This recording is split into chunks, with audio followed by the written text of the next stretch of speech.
Matthew, Mark, Luke, and John, who were they? Matthew who? Mark who?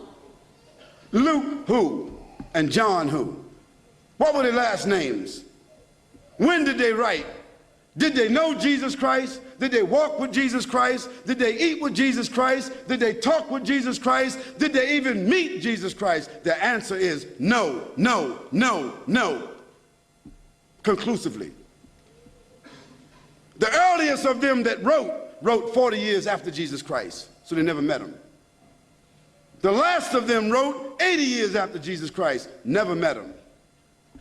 The other thing is, all of them seem to have written the gospel according to. Now, when you write a letter, do you sign it according to?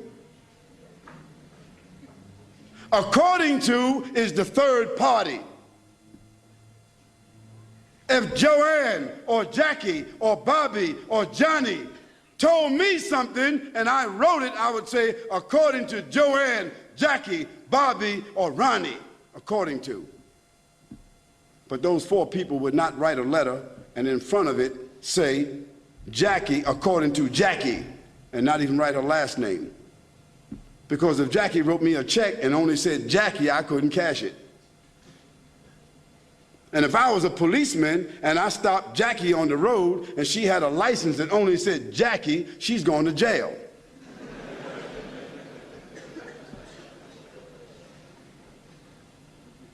Where in the world is a document with only one name of four different writers that did not meet the one whom they're writing about?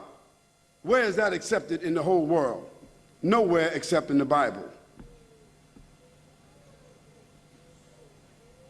And the church fathers and the church writers and the Christian historians, they all agree that perhaps those four writers themselves were only pen names. Because a writer would not write his first name according to.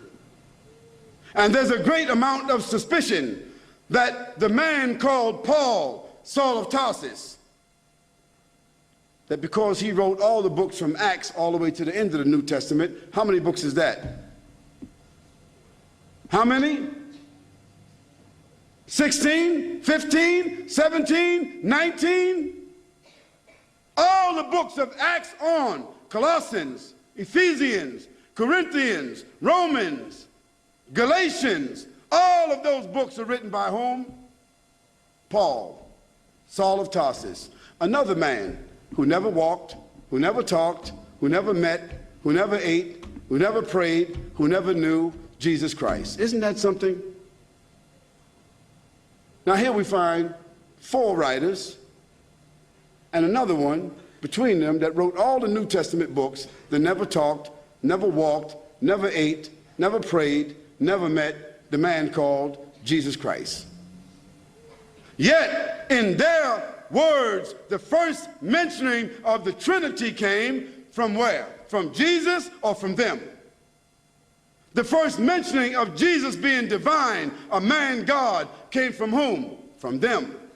The first mentioning that Jesus is the Son of God came from whom? From them. Jesus never said in his own words any such words, but it was the men who never met him, who claimed to have written, who didn't know their last names.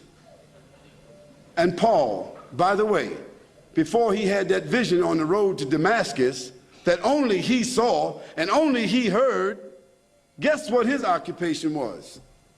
Do you know? He was a bounty hunter, a hunter of Christians, hunting them down like animals, binding them and bringing them to where?